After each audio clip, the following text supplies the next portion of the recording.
Today marks my final day on the job. I'm wrapping up my service as a crew member on a tourist sleeper train. It's because I've hit retirement age at 60.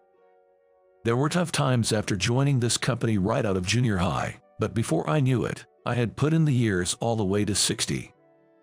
I want to give myself some credit for that.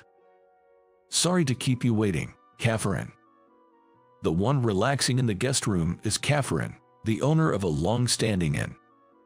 I bring her some Earl Grey as a welcome drink. It's part of the job. I've included fresh lemons and delicious milk from the big mountains, taking care to allow her the choice depending on her mood. Oh, thank you as always. She looks over with her back straight, dressed nicely. Her every move is nothing special, but her grace befits the owner of a historic inn.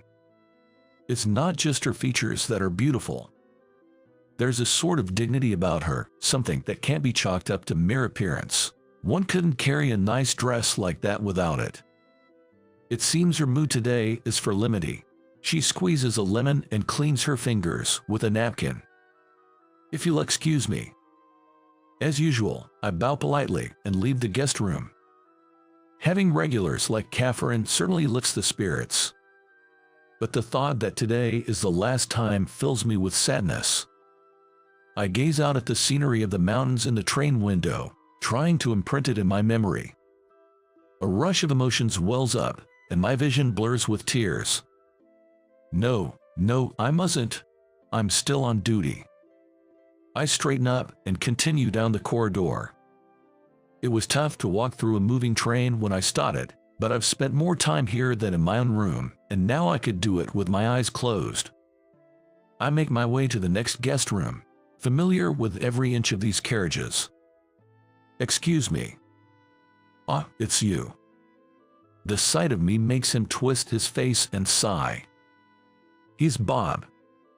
He was the former head of this sleeper train. This is the first time I've seen him since he retired and became a pensioner last year. Looking closely, behind him are his wife, Susan, and their 2 daughters of age. What a way to ruin a birthday trip. Having a high school dropout like Alex in charge makes even the good food taste bad. Bob's contempt hasn't changed at all since the old days. To think he'd treat me this way even after becoming a customer and retiring. What a piece of work. I almost let out a sigh, but I hold it in when Susan stands up and comes over. Hey, cut it out with the rude comments. Sorry about this, Alex. Even with Susan's admonishment, Bob's expression remains unchanged. It's disheartening, but he's a customer now. I must treat him with respect. Bob, I've brought you Earl Grey, if you'd like to have it. Bob turns away, refusing to take it, so Susan takes it with an apologetic look. I'm really sorry. Well, I'll be on my way then. What a misfortune to have Bob as a passenger on my last day of work. As I was closing the door, he said out loud just to taunt me, "It's sad that a high school dropout like you ends up just a regular worker until retirement, unlike me." I'm taken aback by his words. Did he come on this train today just to harass me on my last day of work? The thought makes my anger grow. He has done customer service before, so he should know how it feels to be treated with such disrespect by a client.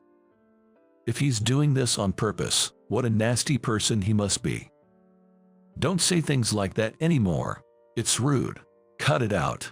Susan steps in again to defend me, but Bob just snorts. But it's the truth. Unlike you, I was chosen for the Special Employee Award.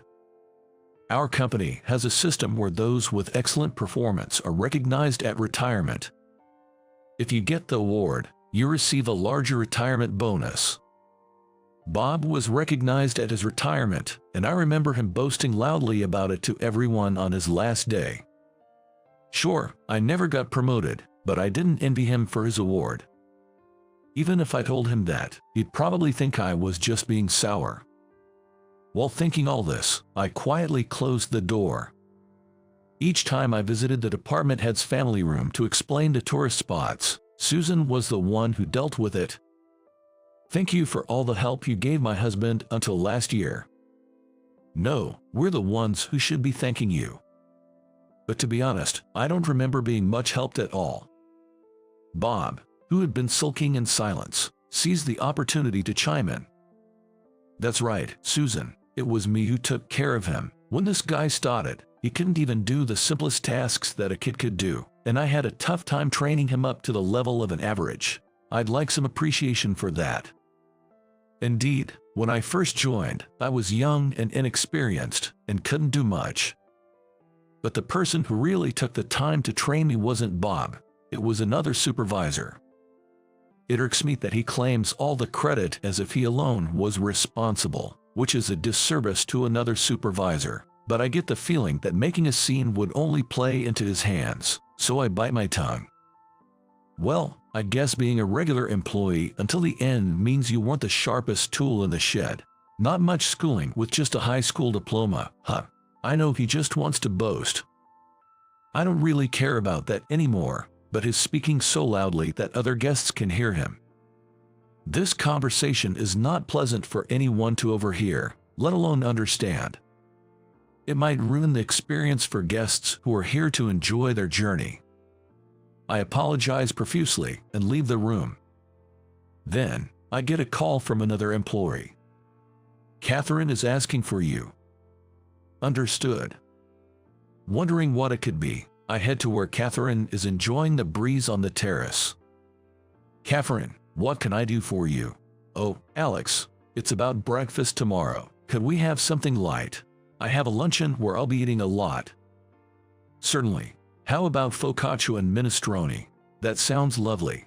Lunch is going to be Korean cuisine, so a different taste for breakfast will be nice. Her cultured voice makes me forget about Bob's earlier words. I take a note to inform the kitchen and bow to Catherine once more. As I look up to leave the terrace, I see Susan and her 2 daughters enjoying the cool air. Look, seagulls. One of the daughters is delightedly pointing at the seagulls flying over. Such a sight is somehow comforting. It's indeed rare to see seagulls here. As I gazed around, it seemed Susan had noticed me. She gave me a warm, friendly smile. Alex, I don't know what kind of work my husband did here, but today's view and service are top-notch. I'm glad to hear that. Please enjoy your day. The best part of the job is making the guests happy. I'm really glad to see Susan and her daughters enjoying themselves. While I'm having this conversation, Bob comes over. Seagulls fly here every day. Nothing special about that. Seeing their father's nitpicking, the daughters shrug and run through the corridor, leaving the terrace. I'm about to leave too when Bob glares at me and I freeze in place. Really, such a beautiful view wasted. Susan sighed. I have something to tell you. What is it? I want to enroll Nikki in a ballet company in France once she graduates middle school. It's been her dream to become a professional, and she's worked so hard for it. We've got an offer from a ballet company, and I want to take advantage of this opportunity for her. Nikki must be the older daughter. Bob looks surprised but then nods. She's already in her 2nd year of middle school and has matured quite a bit. Why not? Nikki is ready to take on the world. Susan turned her gaze to me upon hearing that. Just that means she'd be a high school dropout, but what Nikki is aiming to do is a respectable job, isn't it? Huh? Oh, she's practiced ballet diligently for that, right? Nikki's got an offer from a pro, so even without high school, she could make it work. Better to mix it up with adults while she's young and hold her own. As parents, we could be proud of that. Bob's words made Susan nod and then clear her throat with a little cough. Couldn't the same be said about you, Alex? Huh? You two graduated from middle school and joined this company, and surely worked hard, right? Isn't it the same as Nikki? I was taken aback by her words, finally realizing Susan was defending me. No, Nikki is different, right? She's been practicing ballet every day since elementary. That's not the same as someone who just played around through middle school. Then, Catherine, who had been quietly observing, came forward. "Excuse me, may I have a word?" The two looked surprised at the elegant woman who had interjected. Catherine is a regular since this fiscal year, so Bob wouldn't know her.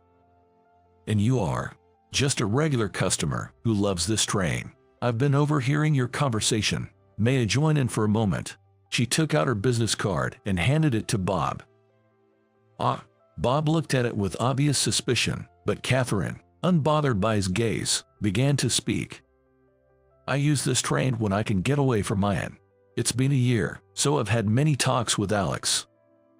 I had no idea where Catherine was going with this.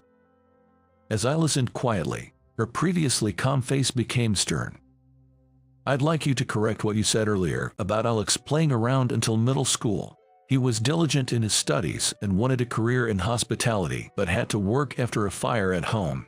Even without knowing his past, anyone can see how well he studied hospitality by his service. So your statement is incorrect." Bob was visibly shaken by being directly called out. "I get that you like Alex, but in the end, he was just a regular employee until retirement. Don't compare him to my daughter. Being appreciated by one customer means nothing. Unless you get something like the Special Employee Award, like I did, you can claim to have worked hard." Catherine remained undaunted by Bob's outburst, maintaining her composure. "He's got one, you know." "What?" "You might not know since you retired last year, but Alex has received an honor even higher than the Special Employee Award, the Honorary Employee Award." At this, Bob began to panic. "What? That can't be. Alex, of all people." "It's true." Bob's loud denial was met with a young crew member's voice from the entrance of the terrace. "Alex has been recognized for his long service and meticulous work, chosen for the Honorary Employee Award, which is given only once every 10 years. Hearing this, Bob started trembling. Catherine smiled at the young crew member and then turned back to Bob. "Still think he hasn't worked hard? Education doesn't matter, effort is effort." "See, Bob, it's clear now. Stop being mean and apologize to Alex." Susan gently stroked Bob's quivering back, but he just shook his head. "Why, Bob, I saw how you've been today. It's not just now. You've always treated Alex like this, haven't you? It might be too late for apologies, but just be honest and say sorry." "No. Why should I have to apologize?" But Bob refused to apologize. "It can't be helped then." Susan pulled out a piece of paper from her pocket.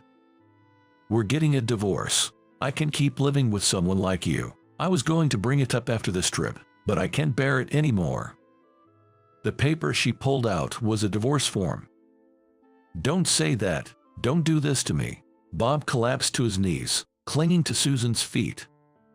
"You've always bragged about that Special Employee Award, but it turns out most long-serving employees get it. You never mentioned it, but I knew your colleagues who retired with you got it too, and you bragged so much about it." As Susan started to speak, Bob tried desperately to stop her. "I'll apologize. I'm sorry." Bob stood up, turned to me, and bowed deeply. "I'm sorry for everything I've said." As Susan said, an apology at this point might seem too late. Still, it felt like a bit of the long-standing burden had been lifted. "I've had hard times working here, but also many good ones. I thought today would be the best day, with regular operations and customers who love this train. But seeing Bob and remembering what he's always said made it hard. Why did I have to hear all this on my last day? But now that you've apologized, I feel a bit better. Thank you both very much." I thanked Susan and Catherine, and they nodded contentedly. "By the way, Alex has bought one of my ends, and he'll become the new owner next spring." Catherine spoke with her black hair flowing. At these words, Bob's face went pale. Susan exclaimed in admiration. "You have your next life all planned out, which is wonderful. This man here just sits in front of the TV all day since retirement, and his retirement pay was nothing to speak of, but it doesn't matter to me. I have my savings from when I worked, so it'll be fine after the divorce." Bob looked startled by this revelation. "We're not getting divorced now, are we?" I apologized. "Oh, did I say that? I'm going to live in France with Nikki and Maria. Like I said, money won't be an issue. It was true that just because he apologized didn't mean they weren't getting divorced. Alex, I'm sorry to ask, but can we get another room? I don't want to be in the same room as this man. Jess, I'll arrange it right away. And with that, leaving a completely deflated Bob behind, the couple got separate rooms and left the train at the station the next morning. Despite the upheaval, I ended my last day of work feeling refreshed. Alex, you've worked so hard until now. As I stepped off the train at the station, the other crew members presented me with a bouquet of flowers. I remembered there was no such arrangement when Bob retired. This bouquet is a testament to Alex's meticulous work and the kindness he has shown to all the crew members. We haven't given a bouquet to the former department head, you know. Surprised, a crew member whispered that to me. Holding the bouquet, I felt as if all my efforts had been recognized, and I couldn't help but tear up. Thank you, I'm really glad I was a crew member here. As I move on to run the inn, I intend to never forget the spirit of hospitality and to make the most of what I've learned as a crew member on the sleeper train.